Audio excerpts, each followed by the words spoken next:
blanche, couplée. Maar Ja, ja, ja. Weer een kopie.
Allez.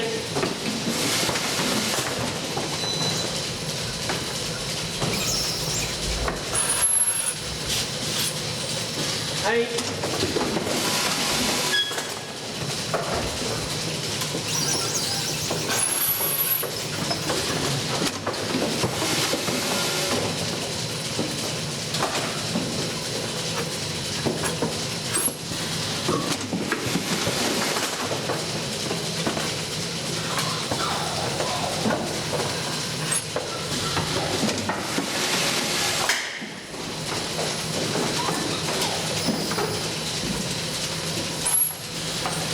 Allez, allez.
Milk. Derrière, là, il y a la salle de traite qui tourne et le lait arrive directement ici. Voilà.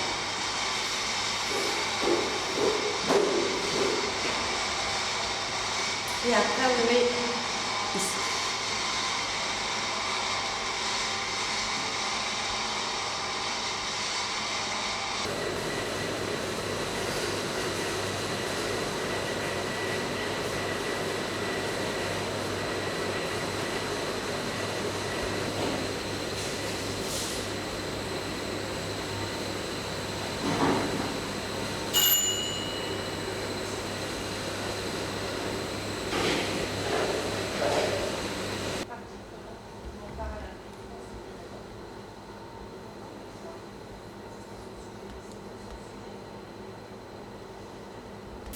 S'il te plaît, présente-toi. Bon, ben, Hervé, Guillemot, donc 57 ans.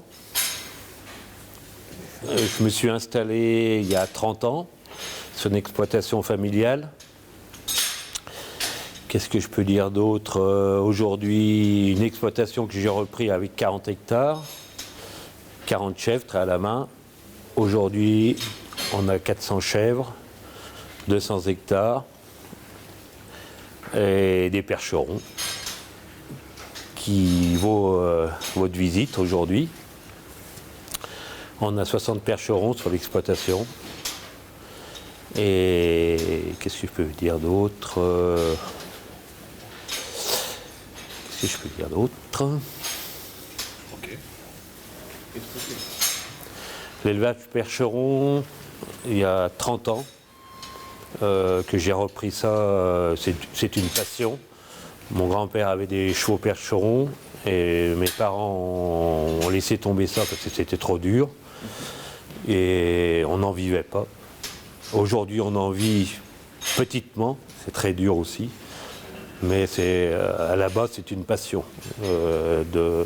C'est la génétique, on a la chance d'avoir des percherons avec, comme je vous ai expliqué, petite taille, grande taille, des licenciés. C'est ce qui nous fait notre force aujourd'hui vis-à-vis de la race comtoise, ardennaise, sans les citer, mais on se différencie parce qu'aujourd'hui, le percheron est à la mode à l'étranger, la Chine, l'Allemagne et tous les autres pays. L'élevage percheron, c'est comme je vous ai dit tout à l'heure, c'est une passion. Et j'en élève pour faire des futurs étalons, des futures poulinières, pour l'attelage. Et ce qui nous, aujourd'hui, nous vaut en France une belle récompense, parce que finalement, le percheron est reconnu dans le monde entier. Donc le percheron, il faut qu'il soit d'une robe de plus en plus foncée, parce qu'on nous demande. Il faut qu'il soit robuste. Il faut un percheron avec du dos, avec du rein qui se déplace, avec du bec. On veut un percheron qui se déplace. Et aujourd'hui, c'est ce qu'on recherche le plus.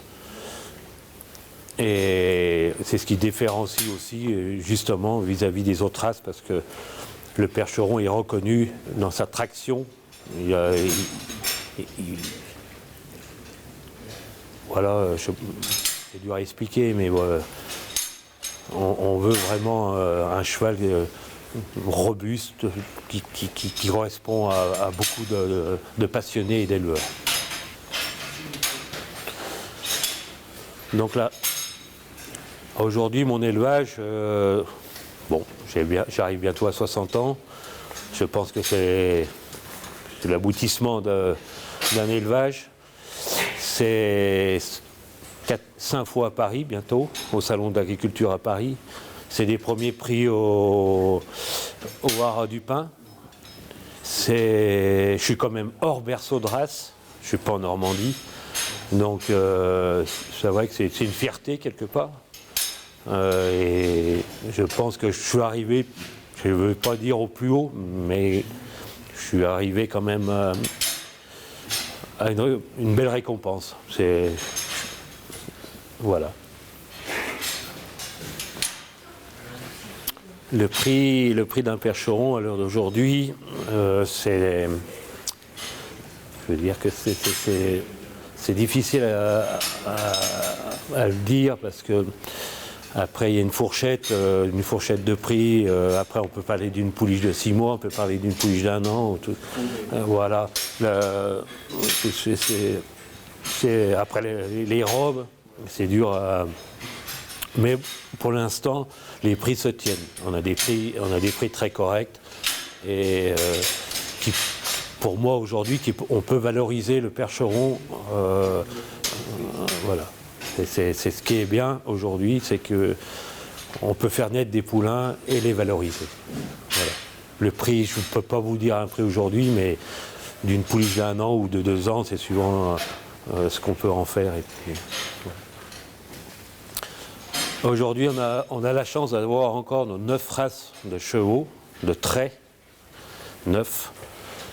Et comme je vous le disais tout à l'heure, c'est aussi grâce à la viande, malgré tout, parce qu'il ne faut pas oublier ça. Et si on en a encore 9, c'est grâce à la viande. Non. Nous, vis-à-vis de certaines races, on reçoit aucune aide de l'État. C'est malheureux, parce que c'est quand même une race de chevaux trait, donc là, ça veut tout dire. Je pense qu'on n'est pas assez nombreux, ou je sais pas, mais non, pour l'instant, non, on n'a pas d'aide de l'État pour les chevaux. Donc nous, on est dans la région Rhône-Alpes.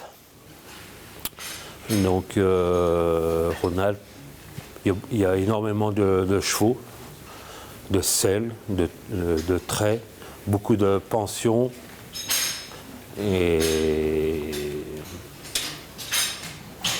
voilà. Les obligations des salariés pour les chevaux.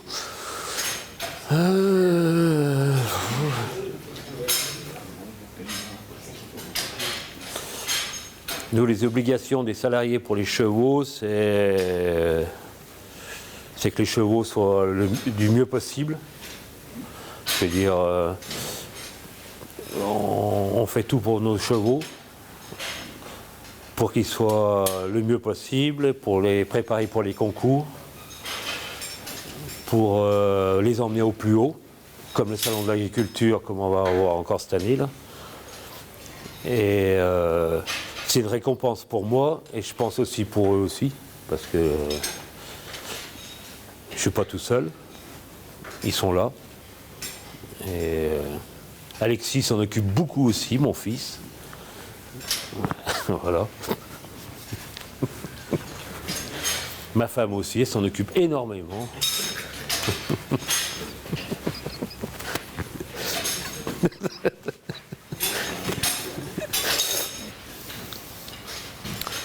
Alors, est-ce que le vétérinaire vient souvent? Non. C'est un très gros... Oui, les vétérinaires, c'est un très gros... Malheureusement, c'est un très gros poste. Vaccination, vermifuge, tout ce qui est... Oui, c'est un très gros poste. Aujourd'hui, c'est le plus gros poste qu'on a pour l'élevage.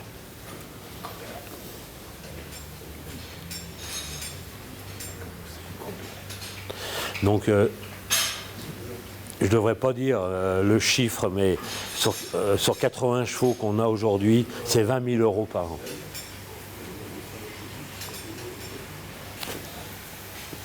Donc, les juments, on a investi dans un détecteur de poulinage qui nous a vraiment simplifié la vie, parce que l'investissement est pas très... c'est 1 800 €, mais par contre c'est vraiment utile et franchement ça nous aide, ça nous détecte le poulinage 20 minutes avant et pour le nombre de poulinages sur 25 poulinages, ça nous aide vraiment ça nous aide et puis on sauve des poulains. C'est vraiment un bon investissement et c'est ce qui nous fait notre réussite sur les poulinages aujourd'hui. Parce qu'on ne peut pas être toujours derrière les juments, on ne peut pas toujours être une jument ça va, 2, 3, mais au bout de 20, 25, on ne peut pas être toujours au top éclat, ça nous prévient, c'est super.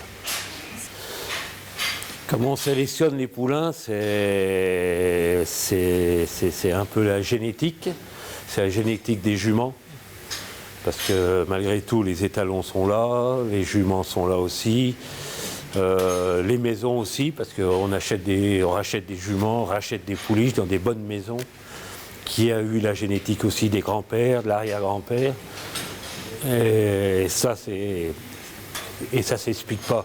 Et c'est pas la meilleure jument qui a été à Paris qui a fait le meilleur poulain. Ça c'est pas vrai. La génétique c'est très dur. C'est pas 1 + 1 qui font 2, c'est pas vrai. C'est vraiment compliqué. C'est vrai que c'est. Mais bon, on a l'œil, on fait comme on pense de faire et l'accouplement est très difficile. Et voilà. Donc nous, la nourriture des chevaux, c'est du foin de qualité, c'est de l'orge, de l'avoine qu'on produit sur la ferme et de l'épeautre. On essaye de valoriser le maximum ce qu'on produit sur la ferme pour diminuer bien sûr le coût. Et après un complément minéraux bien sûr. Et après tout ce qui est pierre à lécher, tout ce qui est seau à lécher aussi.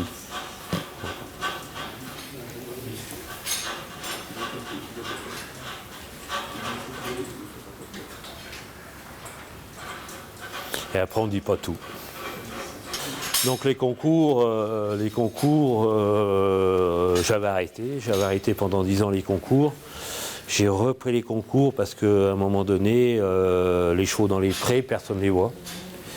Il faut être franc, et il faut sortir pour être vu et reconnu. Et c'est vrai que les concours, comme au Haras du Pin, c'est une belle carte de visite. Paris, c'est encore mieux. Les étrangers sont là. Et à l'heure d'aujourd'hui, si on ne sort pas, je pense que c'est difficile à vendre nos bêtes. Donc les concours,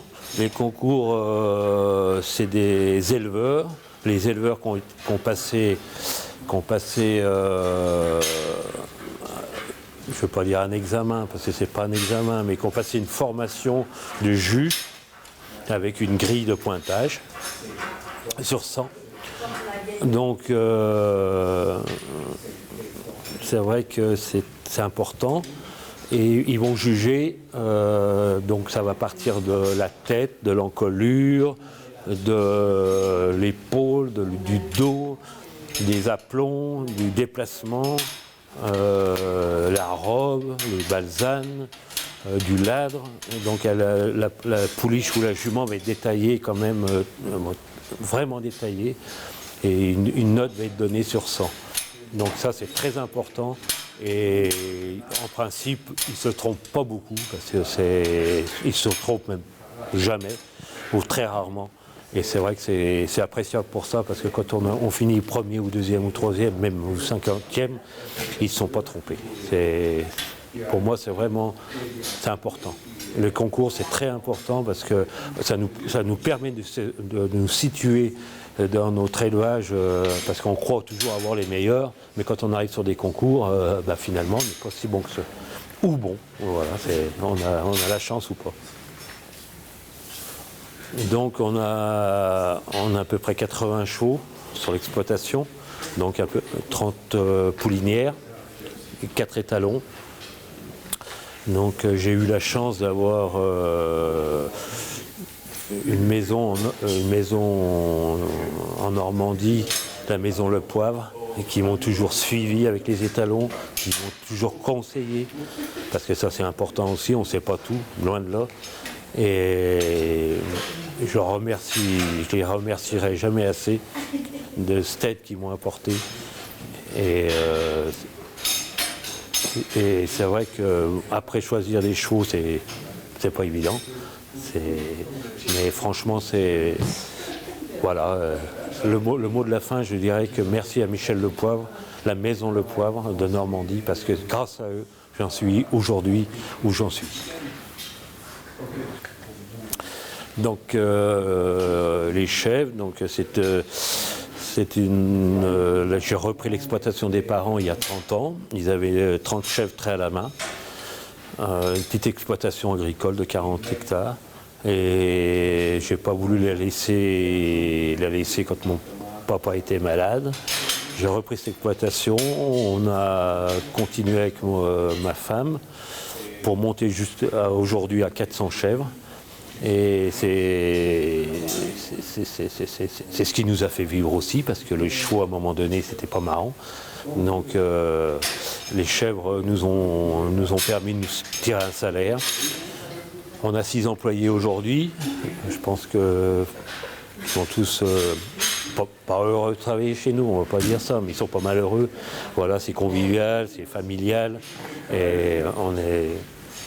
Voilà, je pense qu'après, mon fils, on verra ce qu'il va faire. Et j'espère qu'il reprendra le flambeau. Donc le troupeau est constitué de 400 chèvres, alpines et sanaines. Donc les alpines, c'est des chèvres qui ont un petit peu plus de taux, un peu moins de lait. Et les sanaines ont plus de lait et moins de taux, mais ça fait un bon compromis pour la fabrication de nos fromages. Les meilleurs de la région. Non, c'est pas vrai. Ouais. Voilà. Les chèvres, ça, non. Les chèvres, nous, elles vont pas dehors, donc nous, c'est un élevage, comment on peut dire, Il restait toujours ici. ouais.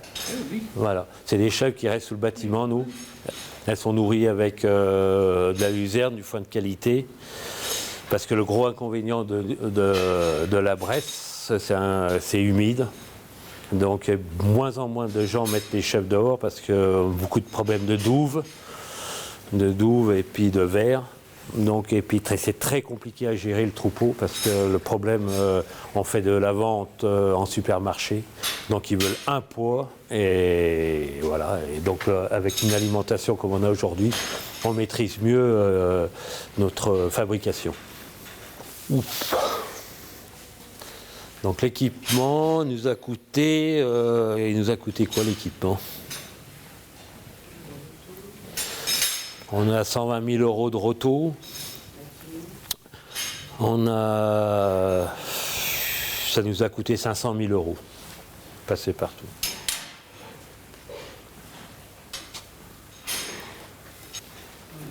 On produit 700 litres de lait par jour et c'est une moyenne par chèvre de 800 litres par an.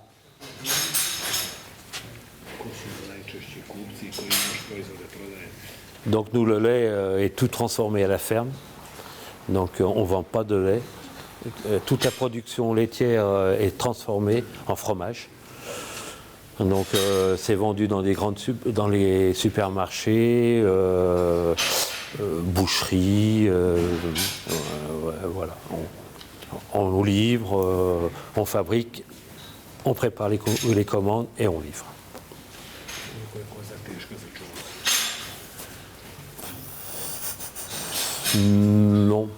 Non, c'est... Non, on trouve des chèvres facilement. Enfin, facilement. On a un réseau d'éleveurs qu'on connaît d'année en année, donc qui nous font des chevrettes ou des chèvres, et non, c'est assez... Qu'est-ce qu'elles mangent les chèvres? Elles mangent... Qu'elles mangent? Donc les chèvres, elles mangent du foin de qualité qu'on produit sur la ferme. Donc luzerne, dactyle. Après, on achète un petit peu de foin de croc. Si l'année n'est pas bonne. C'est du foin de croc, c'est des produits à côté de Arles. C'est du très bon foin.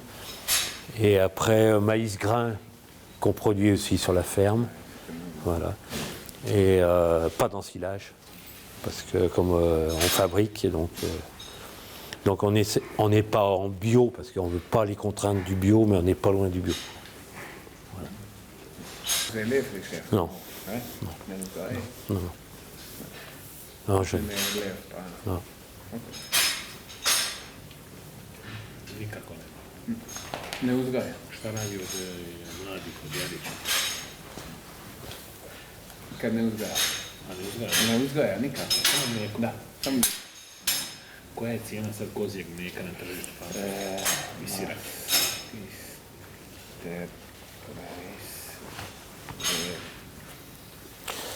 Donc le soutien des autorités, pas trop. On a une petite prime de 100 euros par chèvre, donc 400 euros, 4000 euros, pardon. Et autrement, non, on n'a pas. On a beaucoup de contrôle, DSV, ce qui est normal parce que bon, on travaille des laits crus quand même. Donc non. L'expérience est consommateur de lait de chèvre. Bah nous on ne peut pas trop en parler parce que comme on transforme, donc le lait de chèvre est très bon à la santé, le fromage de chèvre, parce que vis-à-vis du lait de vache, il est très digeste. Donc on a une chance pour ça. Et c'est vrai que pour l'instant, voilà, je ne peux pas bien dire autre chose.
Allez, on monte là, allez.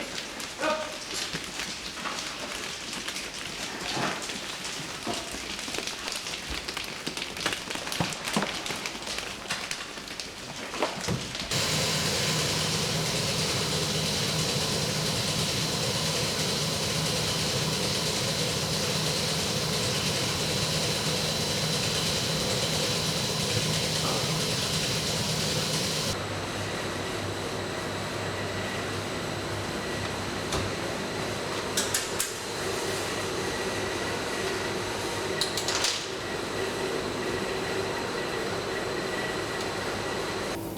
Je m'appelle Séverine, j'ai 49 ans, je suis installée sur une exploitation avec mon mari et nous avons 7 salariés, 420 chèvres et un élevage de chevaux percherons, 200 hectares en culture et en céréales. On est sur la commune de Viriat, dans la région Rhône-Alpes, dans l'Ain. Donc pour nous, le travail c'est tous les jours. Parce qu'on traite les chèvres 2 fois par jour, donc on transforme aussi le fromage tout de suite après la traite, le lait, et après ça devient du fromage. La journée type, c'est la traite le matin à partir de 5h30. Ensuite, le lait arrive en fromagerie, il est mis en emprésurage, et ensuite il est travaillé à 24 heures. Donc tous les jours on travaille du caillé. On moule des petits fromages type mâconnais ou sous d'autres formes. Ensuite, on prépare les commandes pour les magasins. On va faire les livraisons dans les GMS et dans les restaurants, dans les épiceries, etc. La transformation se passe dans le grand atelier. Après, il y a tout ce qui est nettoyage et vaisselle. C'est autant de travail pour nettoyer que pour fabriquer. C'est beaucoup d'hygiène et de rigueur. Et l'après-midi, on retourne tous les fromages sur les grilles pour pas qu'ils collent et pour qu'ils s'affinent. Voilà. La vente à la ferme.